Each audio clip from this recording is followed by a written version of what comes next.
আসসালামু আলাইকুম রহমতুল্লাহি ওবরকাতু। সম্মানিত ভাই বোনেরা, আজকে আমি আপনাদের কাছে একটি প্রশ্নের উত্তর নিয়ে উপস্থিত হয়েছি। প্রশ্নটি হলো, অনেকে প্রশ্ন করেন, ওলামায়ে কেরামগণ, হুজুরেরা কেন রাজনীতি করে, রাজনীতির কথা বলে? তাদের প্রশ্নের উত্তর দেওয়ার জন্যই আমি এই ভিডিওটি করলাম।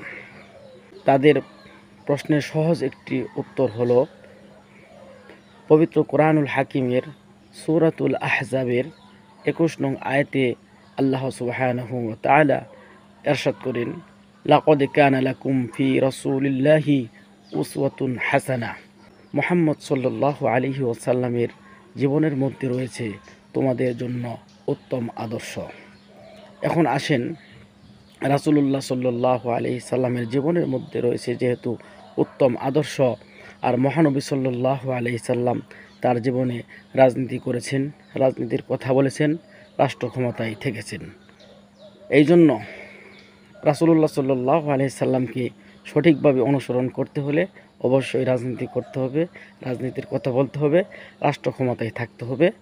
রাষ্ট্র ক্ষমতায় থাকা, রাজনীতির কথা বলা, এগুলো হচ্ছে সুন্নত। আর এই ক্ষেত্রে মুসলমানদের মধ্যে ওলামায়ে কেরাম যারা রয়েছে তারা সবচেয়ে অগ্রগণ্য। কেননা আল্লাহ সুবহানাহু ওয়া তাআলা ইরশাদ করেন, ইন্নামা ইয়াখশাল্লাহ মিন ইবাদিহিল উলামা। আমার বান্দাগণের মধ্যে যারা আলেম তারাই সবচেয়ে আমাকে ভয় পায়। আল্লাহ তাআলা অন্য জায়গায় বলেন, ইন্না আকরামাকুম ইনদাল্লাহি আতকাকুম। নিশ্চয় যারা তাকওয়াবান তারাই সবচেয়ে আমার কাছে সম্মানিত। এবং রাসূলুল্লাহ সাল্লাল্লাহু আলাইহি সাল্লাম ইরশাদ করেন, আল উলামাউ ওয়ারাসাতুল আম্বিয়া। ওলামাগণ, আলেমগণ হচ্ছে নবীদের উত্তরসূরি।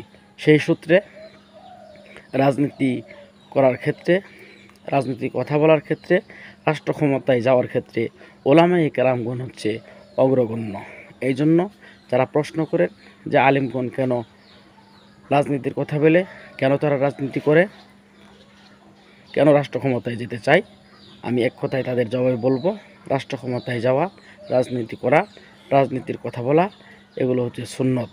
এবং রাসূলুল্লাহ সাল্লাল্লাহু আলাইহি সাল্লামকে সঠিকভাবে অনুসরণ করতে হলে এবং ইনসাফ প্রতিষ্ঠিত করতে হলে ওলামায়ে কেরামদেরকে ক্ষমতায় আসা খুবই দরকার। ইসলামী রাষ্ট্র প্রতিষ্ঠার ক্ষেত্রে ওলামায়ে কেরামদের যথেষ্ট ভূমিকা রাখা প্রয়োজন। যারা আমার ভিডিওটি দেখছেন, আশা করি আপনারা আপনাদের প্রশ্নের উত্তর সঠিকভাবে পেয়েছেন। সবাইকে অসংখ্য ধন্যবাদ।